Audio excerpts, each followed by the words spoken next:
You're listening to the Sonny Brown Breakdown. Now, it is time to break it down.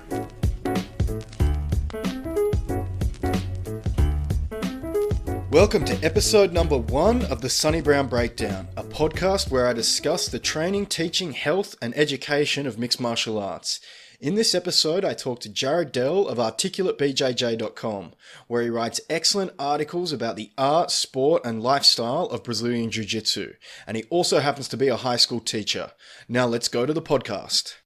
Jahred, I came across your work with Articulate BJJ and was very interested in some of the articles that I was reading there and some of your thoughts on it. And one of the most interesting things I found out was that you are actually a school teacher as well.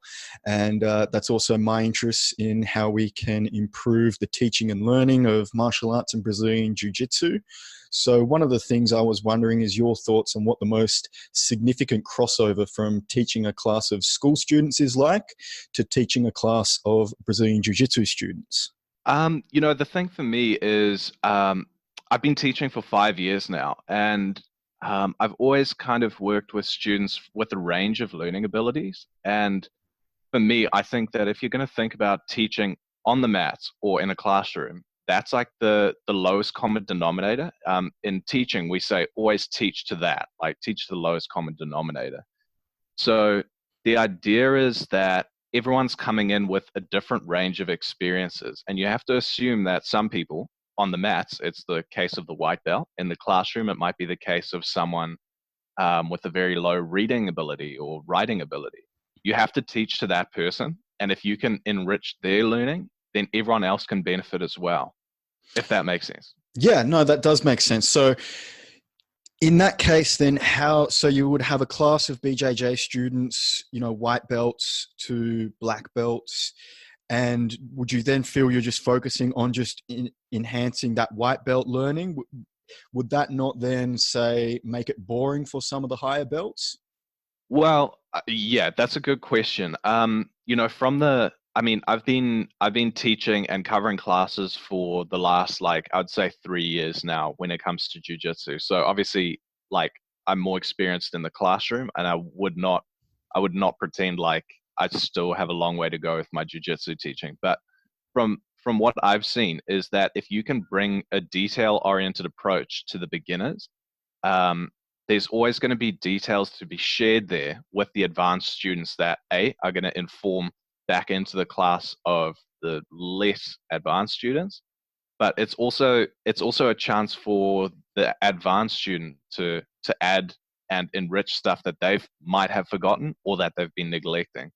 So, I do see merit for beginners and advanced classes being separate, but I think that being mixed is still crucial. Otherwise, there's just stuff that's not getting shared across those two categories of students, if you want to put it that way. Mm-hmm. Mm-hmm.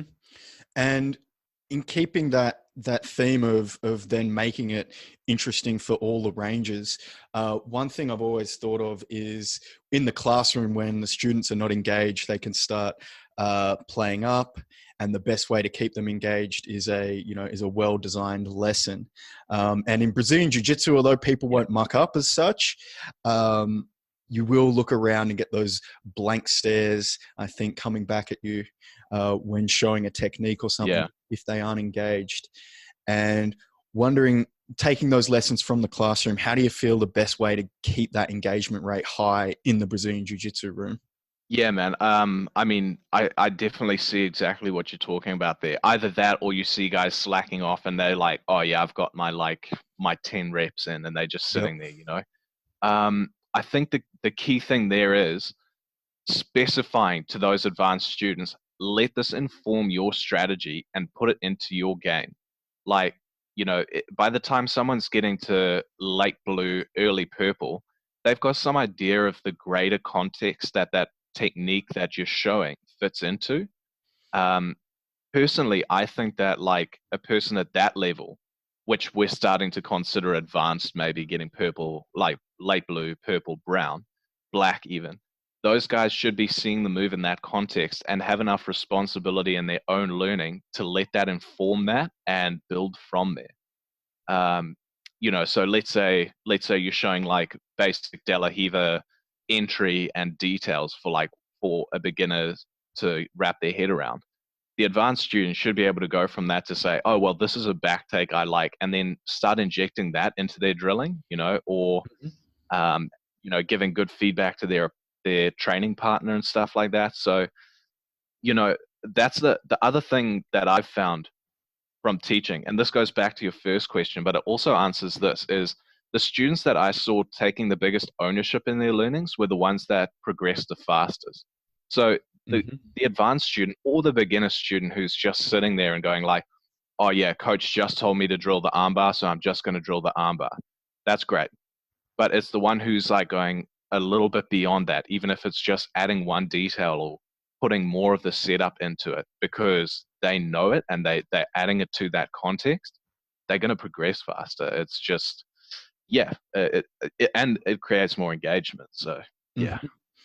So then you definitely think in the same as in the classroom where you'd encourage that creativity on people to follow their own interests, carry that over to the jiu-jitsu room where you'd give them more Mm. once for the higher belts, they've got down the basics, give them more that guided discovery style of learning to show them the fundamentals and then allow their own interests to kind of take hold. Yeah, absolutely. I think that's a good way of putting it, I guess, you know, when it comes to teaching kids, like in a classroom setting or jujitsu, they don't know any different. So if you can start with them then and you're injecting that idea into them, they're going to benefit much more later on. You know, in the New Zealand curriculum, they've got a really nice statement that I like, and they talk about fostering lifelong learning. Mm-hmm. Now, on its own, it sounds a bit like catchy and corny. But when you think about it, learning's just another habit, like you get up and make your bed or you wash the dishes. Like learning is the same. It's putting yourself into a mindset where you can absorb and like inform.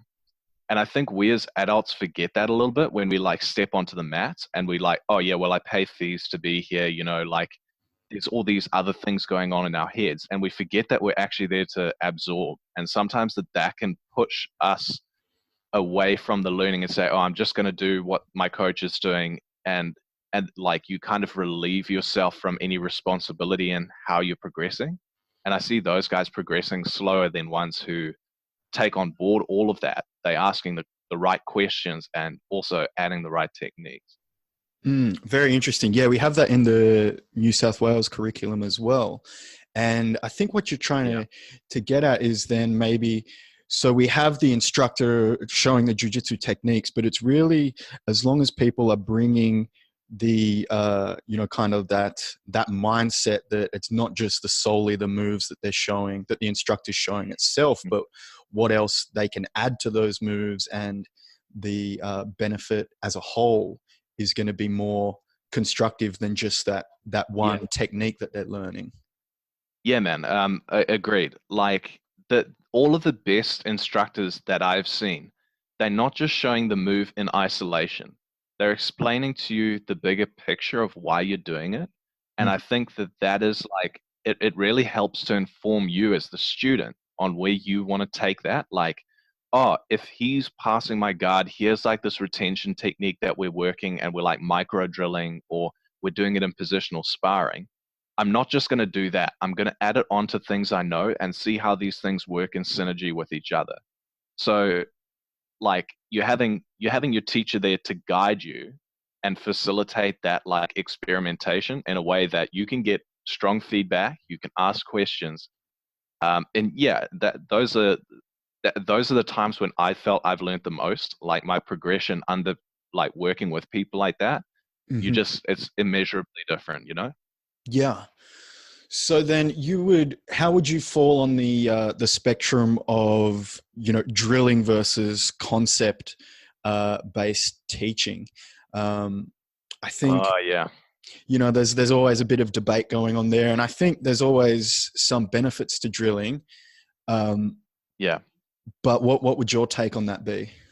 Yeah. I mean, this is Yeah, it's the ongoing debate, like I've heard this debate, I mean, since I originally saw stuff from like Kit Dale, and I was like attracted to this idea because essentially I'm a lazy person. Like I was like, oh, I don't have to do this like 1,000 times. Mean, like, great. But and I've heard it from Keenan as well. But to be honest, I think it's that contrast between beginner and advanced again. Like you can't just go to the beginner like, hey, here's a concept when they have no idea of the breadth yet. You cannot expect them to understand depth. And Mm. I think that that's the difference, like drilling is great for white and even blue belt. Like you can get through those two belts, in my opinion, on drilling, because you're drilling stuff to get the breadth of jiu-jitsu down, understanding all these techniques and how they work. And then conceptually from there, once you have that breadth of understanding, you can build the depth underneath with concepts. Now, that's not to say some guys are going to be not going to benefit from one way or the other, more or less. But I find that, yeah, to kick the ladder out from drilling, I think everyone forgets what it was like to start. Like, you got to drill an armbar, like, you got to drill a kimura. Like, no white belt is going to come in and going to know what you mean about framing unless they first learned how to put those frames in place. So I think the interplay between the two is really important. Like you can't take either of them for granted. Yeah, definitely. I think, although the idea of only having to learn concepts is very attractive, yeah, especially for beginners, it's difficult. It might take tens of hours just to explain some basic moves through concepts only, and that might pay off dividends for them later. But it's much easier in terms of economy of time for people who are, have professional jobs outside of training jiu-jitsu to just show them what we've already learned through thousands of hours of practice and get them to drill that.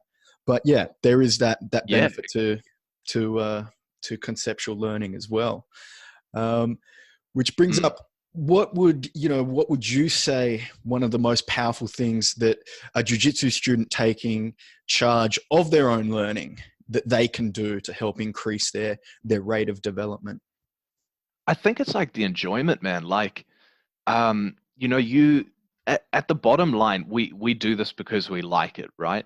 And I think some people over long hours of drilling the same stuff, maybe being informed by a coach who has a specific game and then trying to emulate that, might get stuck and frustrated because they're finding stuff that isn't working either for their physique or their technical preference.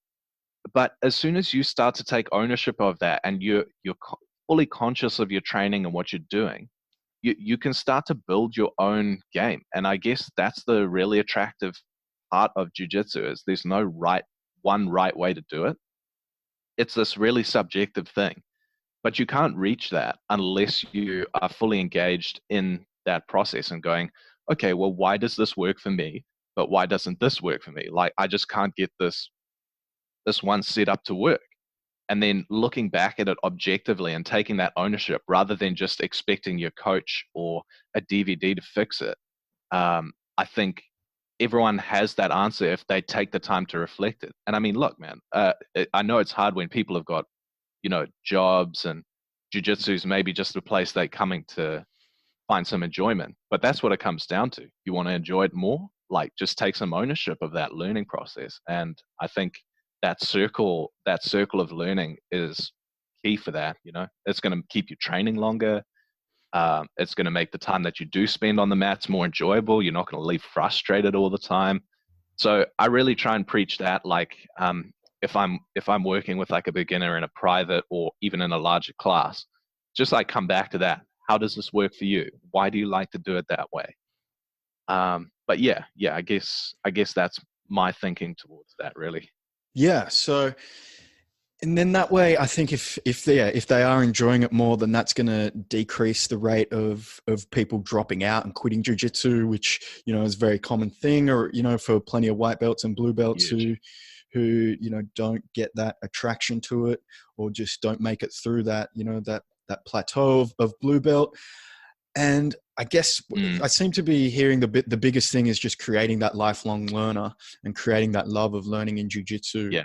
within individual students.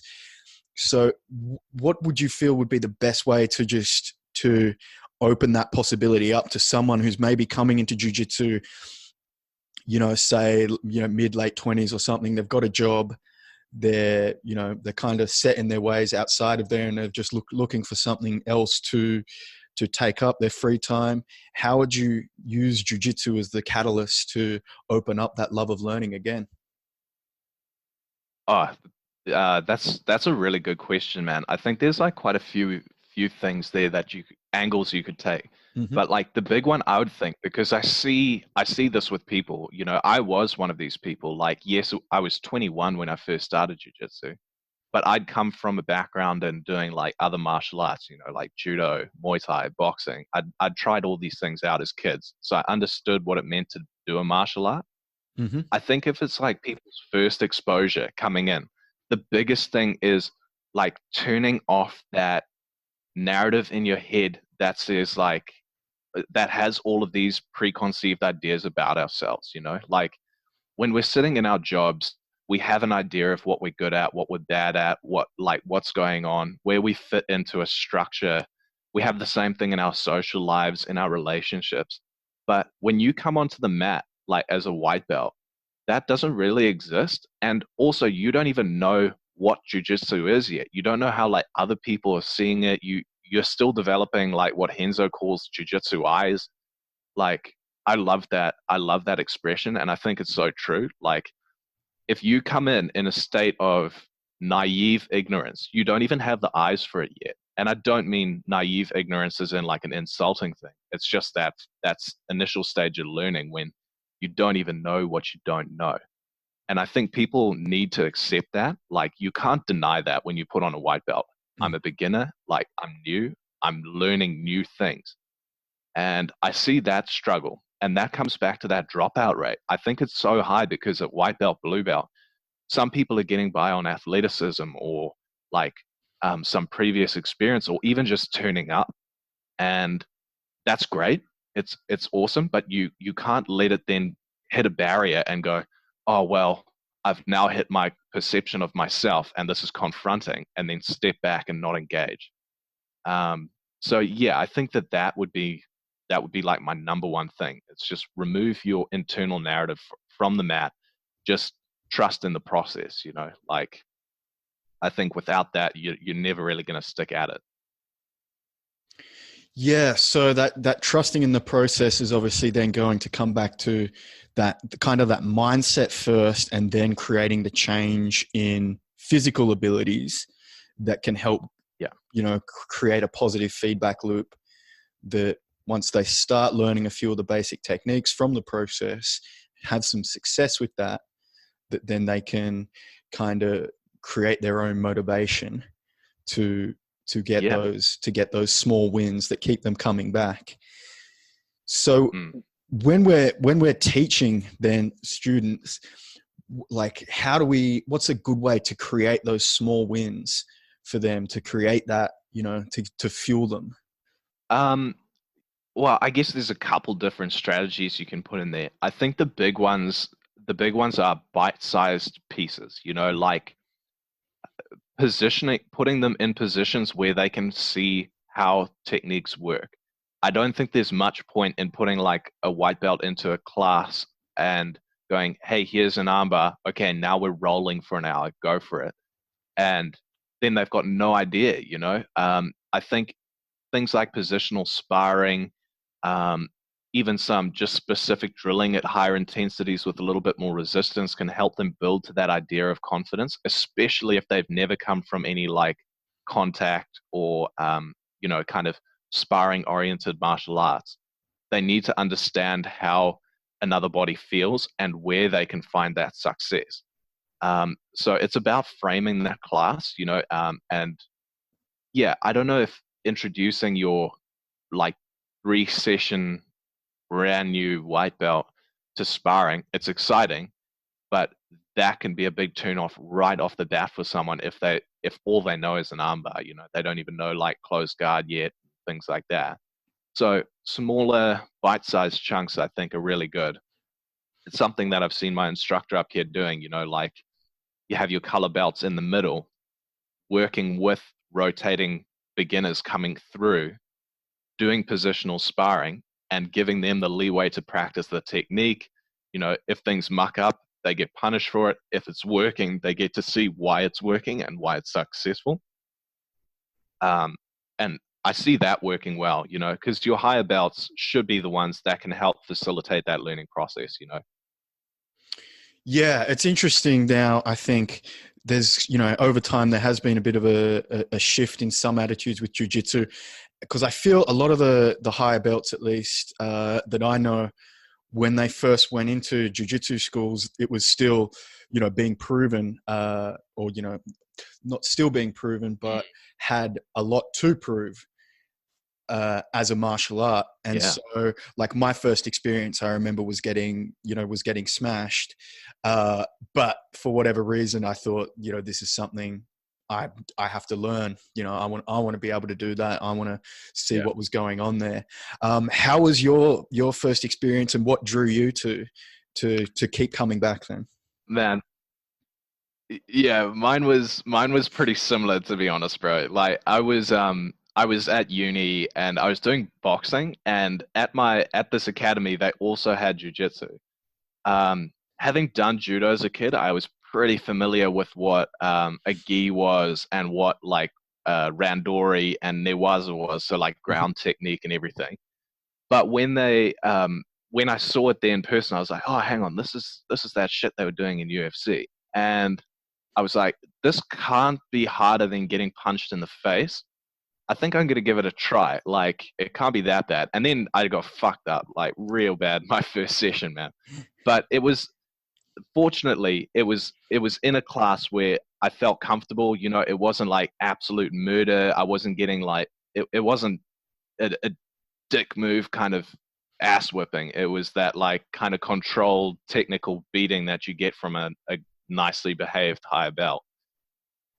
I do like what you said earlier, though. Like, yeah, some seasoned and older, more experienced belts are going to experience that. Like, they've had to test it against people who don't necessarily believe it's true.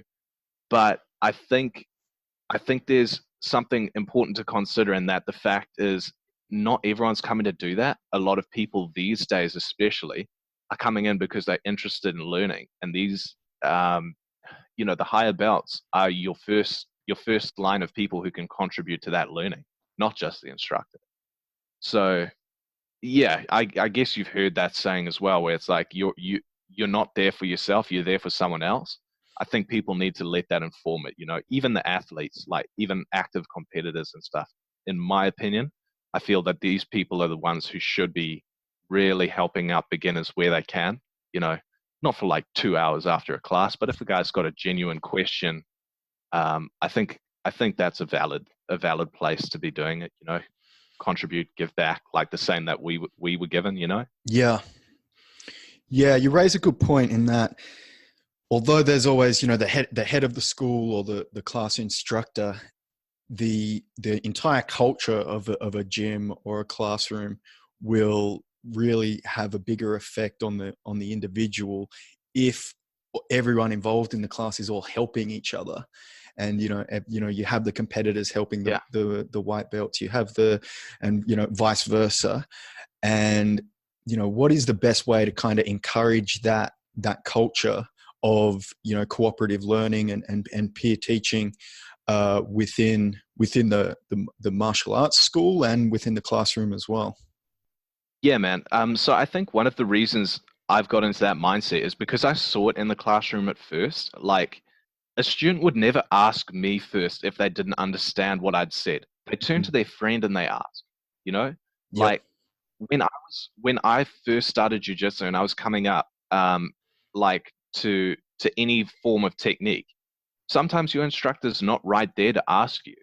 And being a white belt and regularly being partnered with a purple belt or a brown belt, like really, really helped me to understand this, man, because I was working with patient guys who like really wanted to help me when they saw I was keen on learning and I was there every day. I think that was a huge thing because they said, oh, cool, well, here's a body that I can use. He's keen on learning and he's not going to complain. Um, and I just said, cool, man. Well, you're this purple belt. You've been doing this for like 8 years. Like, help me. Like, and not constantly badgering them for answers, but in the context of it, getting feedback from them, I think is such a huge thing. If you've got that sense of collegiality and sharing in your school, I think that's probably the best way to get it kicked off. Because as an instructor, when you model that behavior, you see other people doing it too. Oh, that was cool. How'd you do that? Asking questions, like even if it's to a low belt. Some guys just do cool shit you've never seen before. And I think it's really important for any instructor, even if you know it, to kind of ask that. And yeah, it comes back to giving students ownership of something. Hey, that was a really cool detail. How did you do that? Like that over this. Firstly, it's engaging for your students in your class. Feel like they've got something greater to offer. I see my instructors doing that all the time, and they'll go, hey, this is something you do really well. Like, you caught me with that legitimately. How do you get it to work? Show us. And then taking a step back, not having to be the one right at the center of the room, or at the front, if you want to put it that way, but like allowing these people to also inform the bigger picture of what's going on. Yeah, so I think that idea of that feedback loop is so important then, and like getting that feedback from the students, which of course in the classroom is something that's always talked about as being most important, giving that constant feedback to students. And so when jiu-jitsu is going on, what do you think, where are the best spots to apply that feedback to the students? Because there's only one, there's one instructor up the top front of the class. They can't see everything. How do we create that constant feedback loop within the jiu-jitsu classroom? Yeah, that's a good question, man. That can start with something, like I say, like there's going to be other ways that I'm sure people will be able to suggest, but the ones that I see working the best is making sure that you have the time during drilling sequences to get around to people, seeing how they're doing things, and then also addressing the common errors in the classroom. That was a great like piece of advice that I was given by an old coach of mine was, if you're teaching and you see the error being done by a number of people, not just to try and fix it with one person, but to actually bring everyone back together and then address that, because it's clearly something that's occurring for a number of people. I thought that was a nice way that's economic and it's efficient to address that and give a lot of people the same feedback that's obviously needed. Things like positional sparring, or how even if we say Shark Tank, God forbid, but like, I think that's great. If you've got like active competitors who need to get their cardio up and they've got things coming up, put them in the middle. Get them cycling through with fresh opponents, or fresh training partners. And then you can see and critique both people's feedback in a very controlled way. Start them from specific positions. All of these different modalities exist for us to mess around with as an instructor. And then, also just seeking advice at the end of class, like, I'm under no impression that I can't improve. And I think the first thing to do there is just to ask questions. Hey, how do you think that class went? Did you think I missed anything? Like, I've got a number of guys who, if I have to cover a class and I'm teaching, I'll ask and pick their brains afterwards. How do you think that went? What can I do to improve that piece of teaching? But yeah, it's just modeling the same kind of learning you want to see in your students all the time, I think. Yeah, it's an interesting point with getting feedback from the class, because I've always found that if I ask for feedback, everyone's generally very polite, and that I feel they'll always give positive feedback, and it can sometimes make it hard to actually know if there's something that they would like to say, but just, social decorum prohibits them from, feeling confident enough to say, oh, you could have improved here, or you could have improved there. Have you experienced that yourself, or you have any thoughts on dealing with that? Yeah, definitely. I'd agree with you there. Like, it's very seldom that I'll actually ask the entire class. And that's not because I don't value their opinion, but some people don't understand how to give formative feedback. Mm. So firstly, my first thing is to ask people that I trust, my regular training partners and guys that attend the same classes as I do. They're also like the ones that are close friends of mine. I'll pick their brains because I know they'll be honest with me. I mean, I guess that depends on who you like to keep as friends. But Mm-hmm. I'd rather my friend from training shoots from the hip and tells me exactly where I fucked up. Me too. Um, yeah. So I'd rather ask very specific people that know me, they know my technique, they know my teaching style, so they can go, yeah, look, I thought that was a great class. Everyone was engaged, but I thought that you maybe could have spent more time on this detail or something like that. And just even small gems like that, I feel I can take away, and then it informs me for next time. Yeah. Okay. So yeah, definitely having that. Hopefully, those trusted people in the classroom, Yeah, and the jiu-jitsu room that you can rely on. I think that is definitely. one thing with teaching. You do get used to that, that formative feedback, and Yeah, so that's that kind of comprises the role of what the teacher can do. Um, how do yeah. you feel that the students, we can encourage them to give feedback to the other students? I mean, like one idea that I've come across is giving them a set list of things to pay attention to during roles, and then bring those up at the end of a role with their Mm, student without with their rolling partner, without coming across as, of course, condescending, because there's always the yeah. inevitable dread of having to criticize someone else on what they're doing. Is there a good way of approaching Yeah. that? That's a good question, man. Like, I think like we said earlier, some people are more like understanding of how to give feedback than other people are.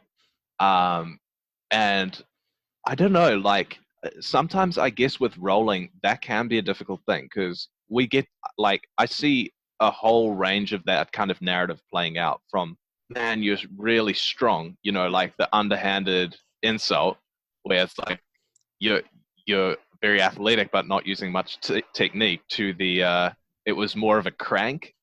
And Classic. it's like, yeah, but I love that one because it's like it was a crank but you tapped. So he's it's like, yeah, it's not good feedback. It's like, look, that was cranking. I had to tap because of the pressure, but the strangulation wasn't the primary reason I tapped. I think that if they can communicate it more clearly, then it doesn't come across as that like real salty yeah, you only won through physical strength kind of vibe. Um, so communication, I think it comes down to communication, and they're only going to know how to do that, whether it's rolling or drilling, because of what is explicitly said by the instructor. Maybe that time actually needs to be taken to say, hey guys, if you find yourself in a crank, tap to protect yourself, and then give your opponent or training partner, however you want to say it, some feedback on how they could have made that more of a strangle or more effective. So yeah, I don't know. I guess it just comes back to clear communication and not ruffling people's feathers, because communication gets lost, like the adrenaline's up. You've just had 6, 7, 10 minutes of rolling. Hmm. Keep it short, say something positive, and even if it was something negative, try and frame it in a way that doesn't come across as, oh, he was upset he got subbed, or oh, he was just upset that this worked even though it was just strength. Yeah, yeah, that's a really good point, that we have these memes or these sayings, like, we know it's, it was a crank, it was more of a crank, or you're very strong, Yeah, as those underhanded compliments, or that we have these memes for feedback that are actually useless for yeah, feedback. that those, whenever that happens, Yeah. is a good point, is a good moment to actually share something interesting. And instead we have these memes of, the underhanded kind of, ego tinged comments that jiu-jitsu is really supposed to, it will advertise that it will get, removed from a student. So Definitely. yeah, that's I think raised a good also, point. yeah, sorry to interrupt Go at on. that point there, but like I think the other big thing is there's certain positions to come out of where feedback is always going to sound better, and there's somewhere it's always going to sound worse. Like if you just got subbed and then you want to like give a guy feedback, it's very seldom that a person is going to be able to take that well, because they're going to feel a number of ways about that, whether it's like, oh, he was trying to coach me to the submission, or oh yeah, he was only giving me that because he felt bad about getting subbed. Like I can totally see where that comes out. And in that situation, if that's happening in the gym, I think it's up to a coach to be like, hey, only trust certain people to give feedback. Like for me, the feedback process was a bit different because like I went through a stage where I was like obsessed with footlocks, and a lot of guys were trying to figure out the defense in the training room. A lot of the defense was incorrect, and I'd have to let go of the sub not to injure a guy. Mm. At that point, I'm just going to leave it, and then at the end of the roll, address it, after everything's happened. Because I've started to kind of think about this idea of like no talking while you roll. But once I get to the end, then I'll give some feedback to the guy, like, hey, you know, um, that time you tried to escape the footlock there, I actually had to let go to save you. This is what you should be looking at doing. But this was already in a position where I was a more experienced belt. So I don't know if you maybe want to put in rules about like, yeah, either no talking during rolling, or if you're a low belt, please ask like a higher belt. I've seen some schools with these kind of more structured ways of doing it, and I don't think there's any one right way to do it. It all depends on the dynamic of who you're teaching. You got a room full of athletes, competitors. Have you got a lot of like hobbyists? You've got to sense the room before that. Yeah, that's a good point. So, yeah, even for myself, I remember I used to, on a couple of occasions, people would be going for chokes and it wouldn't be quite right. They would be a lower belt, and I'd feel, I'd start coaching them through how to finish. And it wasn't actually until I saw the memes from that I realized that that's what I was doing, and I've quickly, stopped doing that. And now we'll only give the feedback once the roll's finished. Yeah. But yeah, isn't it funny how memes do that, eh? Like it's things that like they're funny as hell, but then they go, oh shit, like fuck, was I doing that? Like and then it makes us reflect, eh? Like even if we thought what we were doing was right, and it still might even be, it's funny how like that perception can be like changed by that, I guess. Yeah, well, and so universal as well. And that, Yeah. like it's, probably some Every guy, mat. other side of the world doing the same thing. And I thought, oh my God, that's me. That's me. I better stop that. Yeah. And I think that's one of the funniest things about seeing the community is like everyone has the same problems, like jiu-jitsu is the same everywhere, man. Like you can't tell me any different, because like you see it like whether it's New Zealand, whether it's fucking Thailand, anywhere, man, that I've traveled, the same shit happens on the mats everywhere, bro. Like, Yep. And I think like on reflection of that, you just go, yeah, these things, it is funny and it should be viewed as fun. Like, I think the worst parts of jiu-jitsu occur when people take it too seriously in any possible scenario. Like, you see the most toxic stuff coming out when stuff happens too seriously. So that's a good point of keeping learning fun as a way to keep people engaged. And this is something I'm, struggling explaining to people, or really understanding myself when dealing in the classroom, that there's inevitably going to be things that a student's going to find boring, that, And then it becomes the job of the teacher to somehow make that engaging. But there's always still those things that, getting the reps in is just going to be part of it. There's always going to be the bad days that, that's just something that you're just not enjoying. And then when that's happening, it's in the classroom and in jiu-jitsu, how do you take those things that are necessary, but very, difficult to make interesting? And how do you make someone, how do you bring them along to find those things interesting? Yeah, man. I think that comes to the core of anything, man. There's just going to be shit that's not fun. Like, there's always going to be something about a process that is going to be hard work and it's not going to be enjoyable. And, like I'm 28 now, and I see a lot of people around my age who, like, they want all the best parts of a process, but as soon as there's resistance, nah, like it's too hard, or I've got better things to do. And, then the excuses start to come out, and it's like pushing against the inertia of ego. And yeah, I think for me, that's the big thing, is trusting in the process wholeheartedly. Because, in any training room, you see dudes who've got to purple to brown and to black belt. They got there embracing the same sucky stuff that we've got to do now. Like, there was no shortcut. They didn't just roll up with like a black belt one day. I see some people going like, oh yeah, well, Gordon Ryan or this guy got his belt in like 3 or 5 years. And it's like, yeah, because they were in the training room for 6 hours a day. You think that they just shortcutted the worst parts? No, they just did it faster. Like, they did more of it. They got their 10,000 hours quicker. And that's something I say to my kids in a teaching environment, like in a high school environment, is I'm saying to them, like, if you're here and you're engaged, you won't just pass, but you're going to learn. And it's just about like consciously rolling up and doing what has to be done. Sometimes it's going to be cool. There are aspects of anything that's fun to do. But when you start getting into the finer points, you've actually got to push.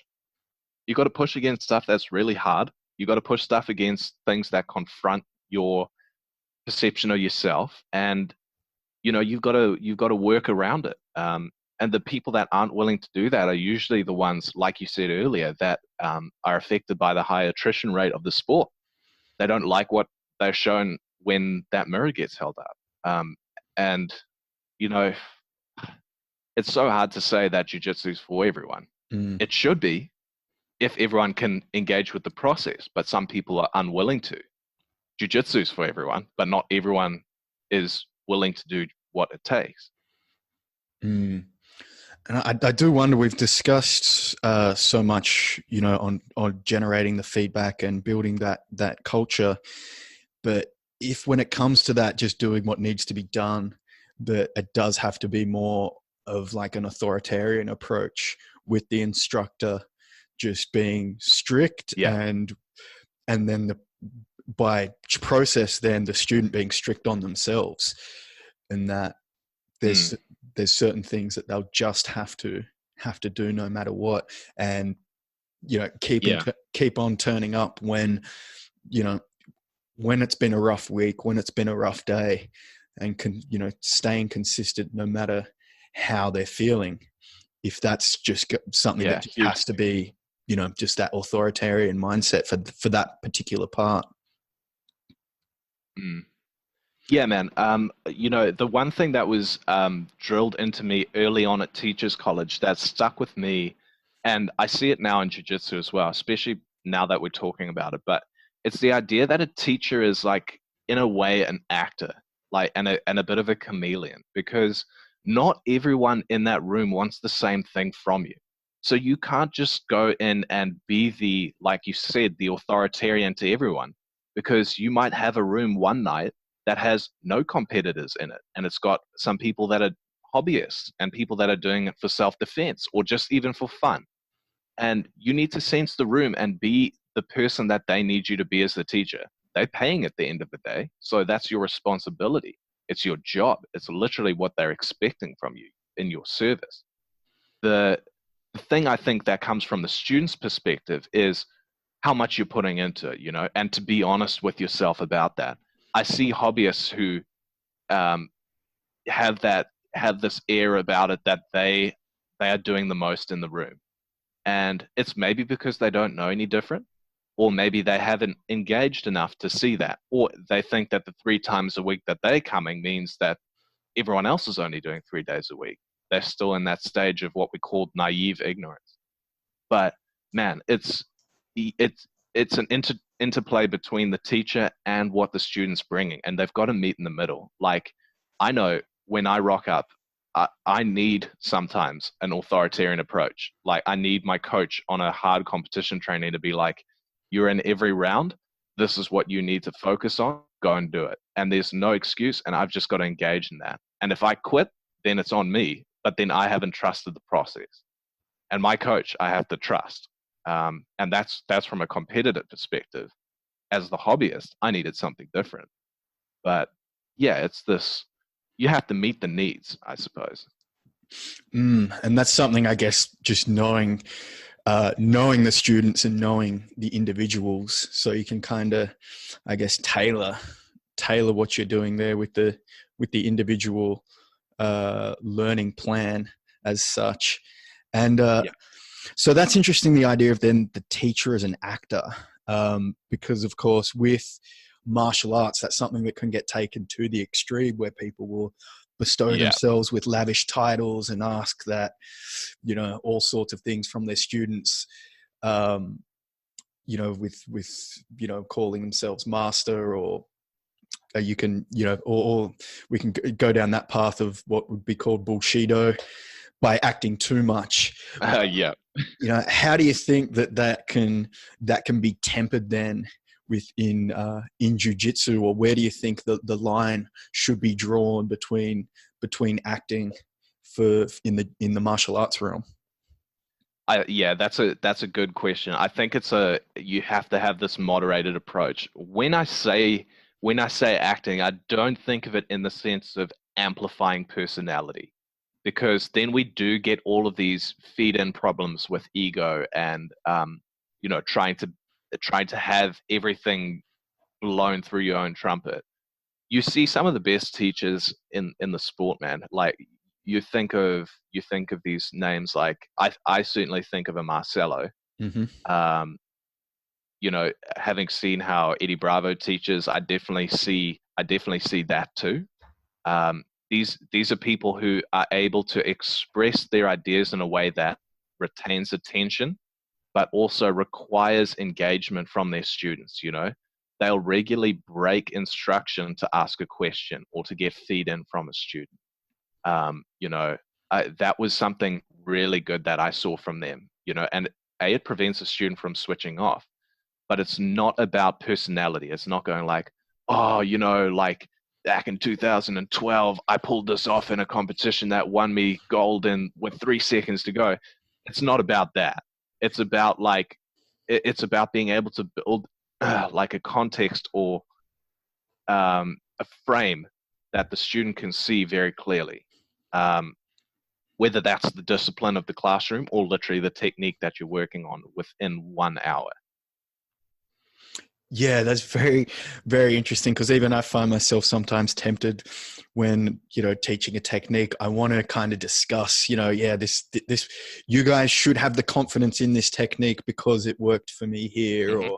or such like that, instead of just having that belief in its, just in itself, or just, not having to feel the need to explain that to people. I like what you've said there, because a lot of people talk about high percentage. Is it objectively high percentage, or is it high percentage for you because it's a preference of yours? There's a big difference there. So I'm glad you hit on that. Yeah. So then, what do you feel like, you talk about building that frames, or just how is the best way to just give that confidence, have that confidence within yourself, that the students are going to have confidence within your teaching? Oh man. for me, that actually comes from originally being really hard on myself as a teacher. Like I used to leave every class that I taught thinking I'd bombed out, you know. And I started down that route because when I was at teachers college, I had like a bunch of people observing me that were really, really harsh, like probably a little bit excessively harsh. They didn't allow much reflection from me, but they were like, yeah, so how did you feel that went? Oh, yeah, I don't think that was great. Like, just for me, it was like these big knocks to the confidence. But it put me into a state of mind where it made me realize how little I was actually aware of and about what I was doing in a classroom setting. So I built a natural reflection technique in there where I was going, oh, how do I think that went? How do I think that went? Like literally with everything I did. Why am I doing that? Why am I trying to get students to do this? What's the bigger picture? So anytime I teach a class in Jiu-Jitsu now, whether it's filling in or whether it's at a workshop, I'm saying, hey guys, the goal today is this specific thing. I want you to leave with A, B, and C. You know, we're going to have times for question, and I lay it out. I'll lay it out before the class so students are aware, and there's no surprises.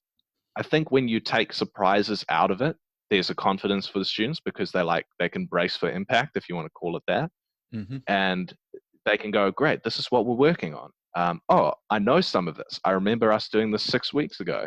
Great. And prior knowledge builds confidence too. So yeah, I think all of those things play into me feeling confident in the students doing it. Plus then I see them rolling, or whether it's you know specific sparring, positional stuff, and I can say, oh yeah, okay, I want to see you working from De La Hiva because we've just been working that for 3 weeks. And then if they're still missing some details, then I'm like, okay, well, that's a problem specific to this person, and they need to work on that.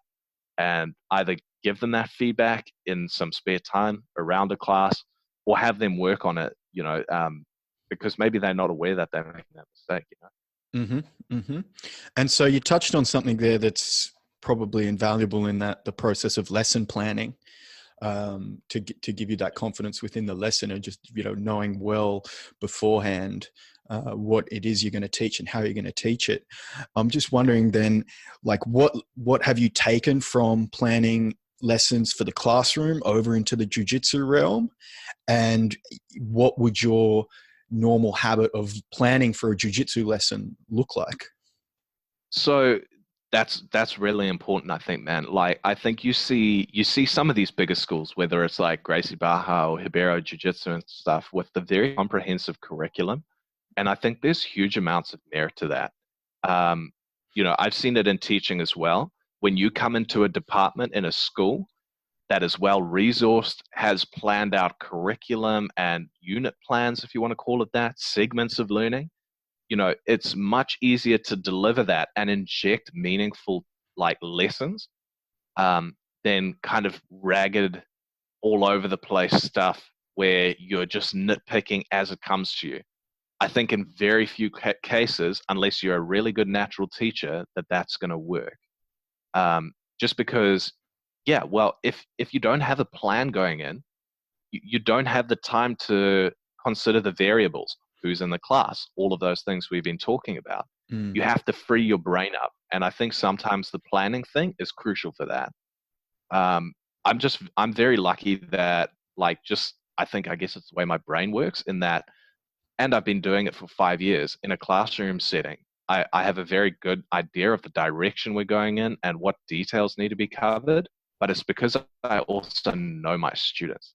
I can sit there and go, okay, well, I know students 1 through 5 are really confident with the idea of grammar, but students 5 through 10 are really struggling with full stops and commas. I'm going to address that as a whole class thing so that they don't feel really dumb about what they're doing. I'll take the same thing into any teaching that I've got to do on the mats. If I'm covering an evening class where one of our specific instructors for the last 2 weeks has been covering, let's say, guard pulling, I'm gonna stick with what they've been doing. So there's a theme that people are familiar with. I'm not about to go, hey guys, here's some really out there sci-fi shit that has nothing to do with what we've been building on. Yep. Like build on things that students feel confident with. Add one or two things. If you have advanced people in the room, give them the onus to add what they want. Ask them questions to add in. Because it's been kind of regular now where like I'll be a purple belt taking the class, and you've got a brown belt deciding to drop in. I still want them to be able to get benefit out of that, even if they're not the one that's going to instruct the class, because they haven't been there seeing the direction and the structure and the curriculum of what's going on. Yeah, I think it's huge, man. I know some schools, more competitive focus might not do it that way. Mm-hmm. There's different structures, and there's merit to all of them. But I think if you've got an academy that compensates for everyone and accommodates everyone, you have to have some kind of structure in there. Otherwise, there's just going to be a lot of people who lost and have good pictures of some of jiu-jitsu and then big holes in their game in other parts. And if any even hobbyists have aspirations to compete, big holes get exposed, and that can often be a big kind of unmotivator or disappointment for them, and it can lead to that drop off once again. Mm. So that really drives home the importance of curriculum and having a good curriculum established, which is interesting because, of course, jiu-jitsu changes so quickly. And, there's always such a, especially with, things like Instagram, that there'll be the new moves coming up every single day that students are coming to class to see. And, how would you feel the process of establishing something into the curriculum should go for some newer things? Or would you think it'd be better just to have, solid fundamentals in that curriculum? Man, I think the sheer mass of information on YouTube and social media these days really can dilute what's going on within a school and within learning. I think it's so uninformed to take a technique off of social media, off of YouTube, Instagram, wherever you've seen it, and then just teach it, like that would be like me going into a history classroom and going, all right, well, let's watch like 20 minutes of a history documentary, and then we're going to write an essay on it. It doesn't work. Like, you have to understand the full context of why it's happening. When does this work? Have you applied it like against resisting opponents? Because that's the big one I see online, and this is my biggest irk. And like my friends and I have this running joke at the moment about sci-fi. Like, we call a sci-fi technique is one that's just like done against a non-resisting opponent, never been trialed in competition, and gets like 1,000, 15,000 likes on Instagram or whatever. Looks very cool. It looks like lasers and like spaceships, but at the bottom line, cut the bullshit. Like, we want to see it work in real time, trial tested stuff, like, great, you got like a backflip entry into like Imanari roll, like into like outside heel hook or whatever. It's like, yeah, grand. How many times have you hit this, I think I saw that one this morning. I think. yeah. But look, and it's not to knock the creative process of some people, because at the end of the day, it is called martial arts for a reason. Art is because there's expression and there's creativity in there. And I think seeing some of these options that these guys come up with is amazing. Like, if I see something cool online, I mean, don't get me wrong, I still engage with it. I still like it. I still want to know, man, how did he do that?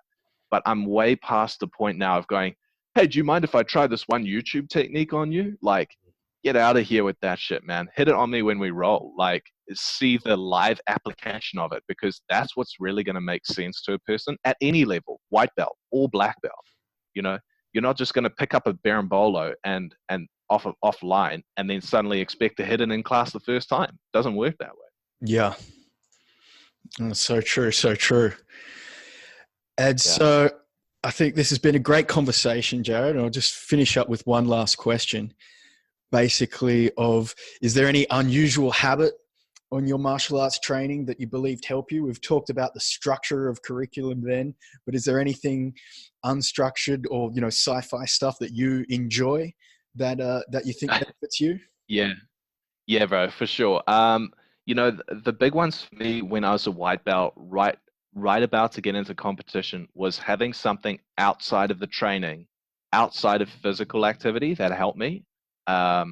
So for the first time when I think I was like 23, I read Musashi's The Book of Five Rings, like classic canon martial arts book to read. But from that point on, whether it was reading or completely disengaging from the subject of jujitsu, I found that I needed like an hour a day to do that, because it's got to the point now at work where even though I'm working and I'm teaching and I'm engaged mentally, I'm still thinking about jujitsu. Hmm. It's got that all-consuming quality about it. But as someone who's a little bit OCD in that way, I had to find a way to switch off, and not with physical exercise, not with anything. And so whether that's gaming, like I do a fair bit of gaming, watching a TV show, reading a book, listening to a podcast. I don't know if it's wacky, but like, I mean, I find for me that I need to do that to switch off. Otherwise, I'm going into my training not fully present and burnt out. I'm just trying to think what other kinds of things. Yeah, I would say that's pretty much about it, really. Once you start to get into that routine, it's pretty hard to get out of it. Like, I love watching a movie. Yep. Like, I'll go and watch any kind of movie that's on, especially on like a weekend. Usually Sunday's the day off, so I'll just do like literally nothing. If I don't have privates lined up, I'm not doing anything jujitsu related on a Sunday. Nice. And literally would just like try my best not to talk about it, not to see any of it, maybe write up my articles for the week, and then that's about it. The writing process is a big one for me. Like, if I'm grappling with an idea in my brain about jujitsu, I'll write it down. That's a huge one for me. Yeah. So with that, then if you're, reading the book, you mentioned the Book of the Five Rigs or writing, is there another Yeah. book that you've found most influential in your teaching style? Oh man, I'm just looking on my shelf here. It's growing by the day. Um, yeah, I've got like, I do have Saulo Hubeiro's Jiu-Jitsu University. I found that really good, Yep. but I found Mastering Jiu-Jitsu by Danaher to be pretty informative. Like, I actually only Very good one. stumbled across that recently. Yeah, it's really good. I only got it recently, and I still just go back to it and I look at I mean, it's highly conceptual, like we were Yep. talking about earlier. Um, very abstracted ideas, and I guess that's why Danaher is considered like almost in a mystical sense, um, because he has an understanding of concept that I'd probably say is second to none. Um, I'll often read like some of my old favorite philosophers, like Karl Popper's a favorite of mine. Okay. He's a philosopher of science. You know, he came up, the term pseudoscience. Yep. He's actually credited creating that term. So this is no small influence on the state of science. Um, I've a lot of my learning has been informed by his ideas of how a paradigm is formed, and the metagame of something in jujitsu is closely related to a scientific paradigm. So I often go back to his stuff and I read a lot of his things. Yeah, I'll send you through some of his essays. Excellent. He's pretty well written. Yeah, him and guys like Bertrand Russell, very very interesting philosophers. That there's a lot of crossover that it doesn't just apply within their field. It's got that kind of it transcends in a lot of ways. But yeah, I get pretty nerdy with the philosophy stuff, as it's one of the things I teach. But I studied at university, so I guess that would be considered a little bit left field in terms of things I do outside of jiu-jitsu. No, that's good. I'll be interested in checking out what you've got to send through to me. And Jahred, this has been an excellent conversation that I've really enjoyed and I've taken a lot from. And hopefully when we share this out there, everyone else will will enjoy from it as well. It's so much to process. If people want to get in touch with you, what's the best way they can follow you? Yeah, thank you, man. So I'm pretty active on Facebook through Articulate BJJ. Obviously, I publish all my writing to articulatebjj.com. I mean, that's my handle on Instagram as well. It's just at articulatebjj. I try to write at least 3 times a week, but I'm pretty active all the time. Just if people want to hit me up, usually engaged with everyone that messages me through the blog. But yeah, thanks very much for your time, man. It's been really awesome to talk. Yeah, been great conversation, mate. I really, really appreciate that. Well, yeah, thanks a lot, and hopefully we can do this again sometime in the future. Yeah, I'd love to. Thank you, bro. Awesome, Jahred. All right, I'll let you go. You have a great evening. And that's it for this episode of the Sonny Brown Breakdown. If you can, please leave a review on the Apple Store, and also check out sonnybrown.net for links to my YouTube channel and other social media pages. Thank you.